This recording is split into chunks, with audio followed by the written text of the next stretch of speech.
Il est écrivain et professeur. Lui, il a décidé de soigner les mots M-A-U-X par les mots M-O-T-S. Car il a fait de son cheval de bataille la lutte contre les croyances obscures à notre développement dans notre société d'aujourd'hui. Mesdames et messieurs, Monsieur Nebié Bali.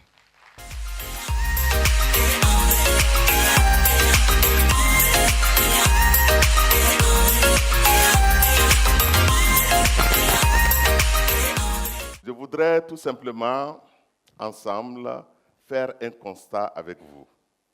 Ce constat, c'est par rapport à la répulsion des enfants, nos enfants, pour aller au village. Quand vous leur parlez du village, ils disent non. Ils refusent parce qu'ils ont peur. Mais qui leur a transmis cette peur? C'est nous, les parents. Moi, je suis né au village, mais honnêtement, quand je retourne au village, j'ai des appréhensions. J'ai cette impression qu'il y a des choses qui m'échappent. Et naturellement, je me mets sur mes gardes. En réalité, nous avons peur, nous-mêmes qui avons fait le village. Et je vous dirai, n'est-ce pas, plus tard, pourquoi. Je vous disais tantôt que je suis né au village. J'ai suivi les mêmes rites initiatiques que ceux de ma classe d'âge. Mais en plus de cela, j'ai eu la chance d'avoir été encadré par un cousin, paix à son âme. C'était un genre baroudeur qui défiait le danger.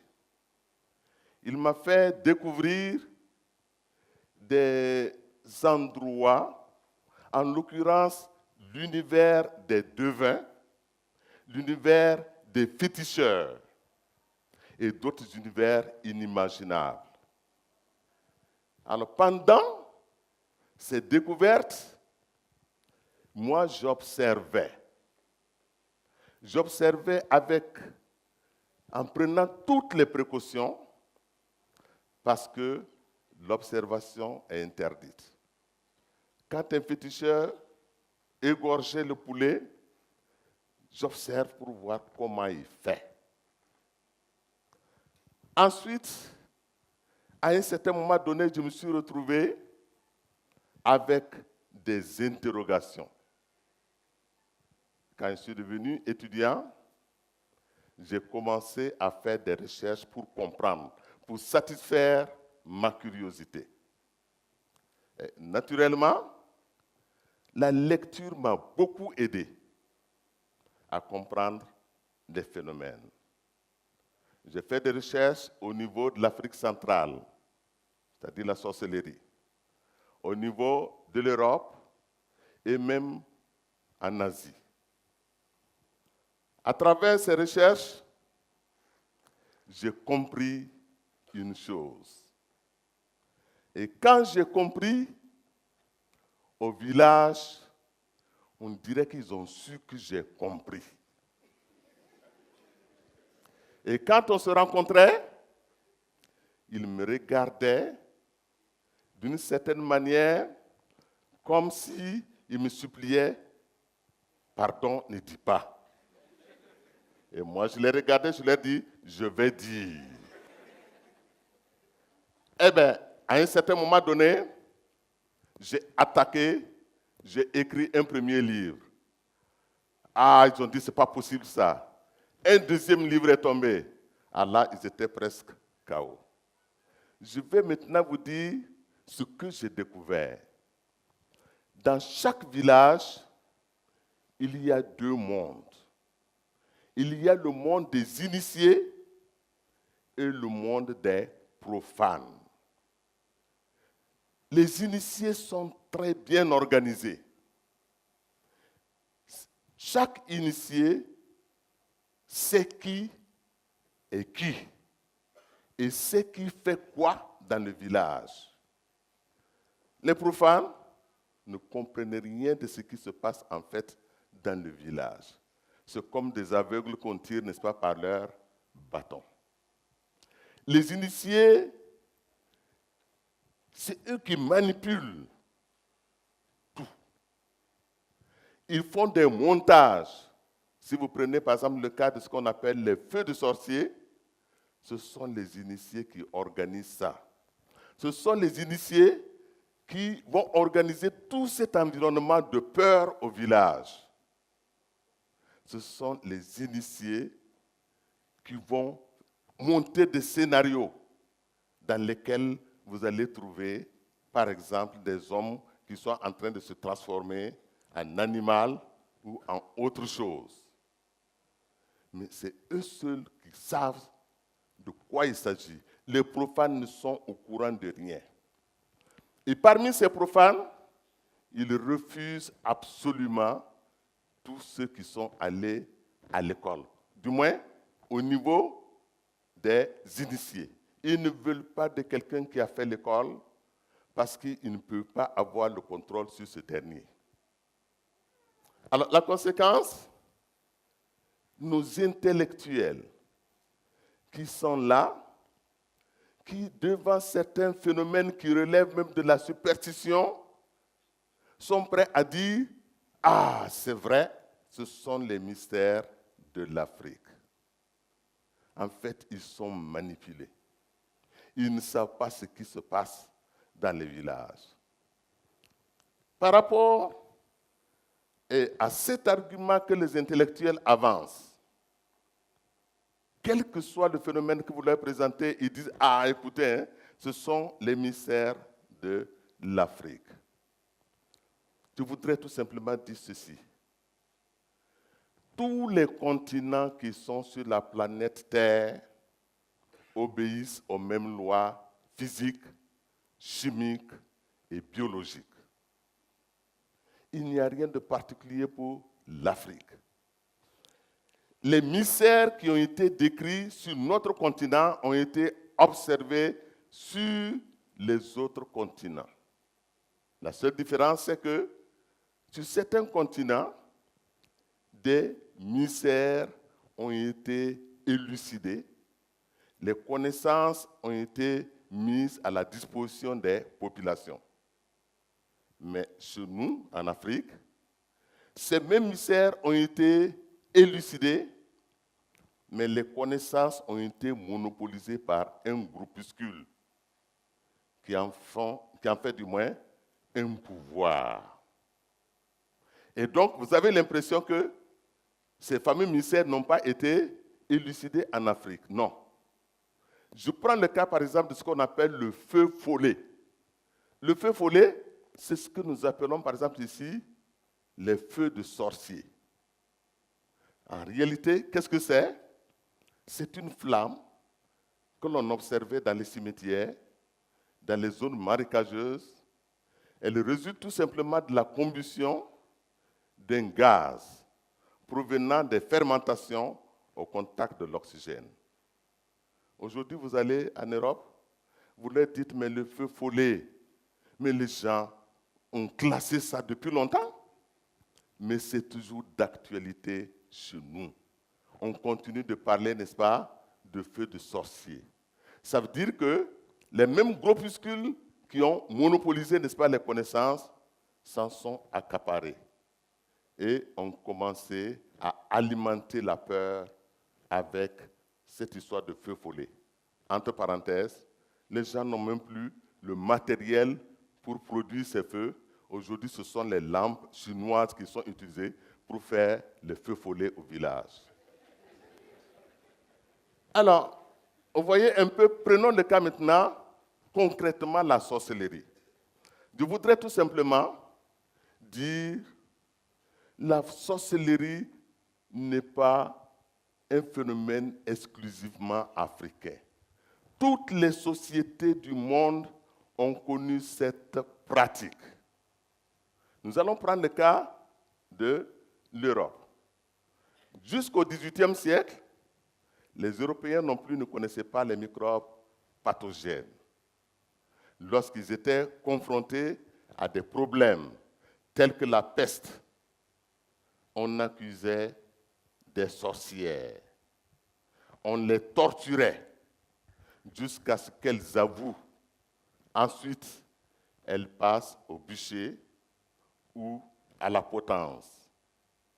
En Afrique, nous n'utilisons pas ces méthodes barbares. Nous avons affiné le système. Et comment nous procédions?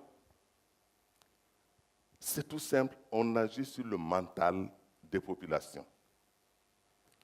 Chez l'enfant en bas âge, on étouffe la curiosité.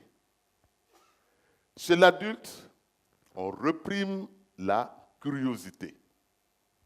Ça veut dire que nous allons vivre dans un environnement où il est interdit de dire pourquoi ou comment. Une fois la curiosité écartée, on va dresser les populations. Et ce dressage consiste en quoi? On va mettre dans leur tête, précisément, on va inculquer dans leur mental des dogmes. Premier dogme, tout ce que disent les vieilles personnes, tout ce que disent les vieilles personnes est vérité absolue. Premier dogme. Deuxième dogme, il existe des personnes qui sont douées de pouvoirs surnaturels illimités. Ce dogme a un impact sur le plan politique, social et économique. Nous allons le voir. Ensuite, un troisième dogme, la dépouille mortelle est à mesure d'identifier le coupable. Quatrième dogme, il existe des fétiches qui sont spécialisés dans l'identification des sorciers. N'oubliez pas, ce sont des dogmes, c'est-à-dire des vérités absolues, personne n'en discute. Et lorsque ces dogmes sont installés, maintenant, on va les encadrer avec la peur. Et tout cela est entretenu par une confrérie, c'est-à-dire une structure, un noyau secret. Maintenant que le système est mis en place, nous allons voir le cas des sorcières. Voilà ce qui se passe. Nous sommes dans une société qui ignore les microbes pathogènes. Et c'est une société qui a une certaine philosophie. Tout individu, dès qu'il naît, il doit mourir vieux. Entre les deux étapes, ce n'est pas normal. Si quelqu'un décède entre les deux étapes, c'est l'action des sorciers et rien d'autre que ça. Maintenant, voilà ce qui va se passer. Premier cas, une épidémie de rougeole éclate dans un village. Naturellement, à une certaine époque, les enfants étaient malnutris. La rougeole est une maladie très, très contagieuse. Donc, il y aura beaucoup de décès d'enfants. Les mères commencent à crier. Nous ne sommes pas d'accord, il faut faire sortir le fétiche pour que l'on identifie les sorcières. Les responsables de la communauté disent, ce n'est pas un problème, le fétiche va sortir. La nuit, les membres de la société secrète, le noyau dont je vous ai parlé, les membres de cette confrérie se réunissent et ils vont choisir les sorcières. Le choix, les critères sont laissés à leur appréciation, bien sûr. On va trouver que telle vieille est grincheuse. On va trouver que telle vieille a une maladie, vraiment, on en a marre. Elle va faire partie de la liste. On trouvera que telle vieille, elle a de l'argent, et ne veut pas dépenser avec les autres. Voilà des critères de ce genre. Une fois que c'est fait, le lendemain, on se retrouve. La place publique est bondée de monde. Le fétiche sort, il exécute des rites et il va désigner les sorcières. N'oubliez pas que celui qui est devant le fétiche est un membre de la confrérie. On les désigne, on les appelle devant tout le monde, on dit, ah voilà, le fétiche a dit que c'est vous qui avez acheté la maladie, vous êtes venus la répandre au village pour tuer les enfants. Aucune vieille ne bronche. La sentence tombe. Votre silence est la preuve de votre culpabilité. Et tout le monde est satisfait. La question qu'il faut se poser, c'est quoi? Pourquoi aucune de ces vieilles n'a osé protester? Quand une vieille commence à émettre des réserves, on lui demande, mais tu veux donc dire que le fétiche a menti? La vieille dit, ah non, non, non, non, je n'ai jamais dit ça. On dit, alors, soyons logiques quand même. Le fétiche n'a pas menti. Ah, donc, tu es coupable et c'est terminé. Voilà comment on procède. Quand je débat de ce problème avec certains collègues, ils me disent, mais moi j'ai vu des vieilles. Elles ont avoué. Je dis oui, elles ont avoué. Nous allons voir comment on procède pour ces aveux. Admettons qu'un jeune qui ne sait pas nager se retrouve dans une rivière au courant rapide. Naturellement, mais vous pensez que ce jeune-là va se noyer? Objectivement, non, on estime qu'il ne doit pas se noyer. Ce sont les sorciers qui sont certainement derrière lui. Qu'est-ce qu'on fait? On va consulter le devin. Le devin dit, ah, écoutez, la rivière l'a attrapé, mais derrière la rivière, il y a un sorcier. On dit alors, on va faire sortir, c'est le corps que l'on va faire sortir et la dépouille va nous désigner le coupable. Quelques membres de la confrérie se retrouvent. Encore, mais cette fois-ci, pas tard dans la nuit, vers 19h. On envoie juste, ils décident rapidement, choisissons encore une coupable.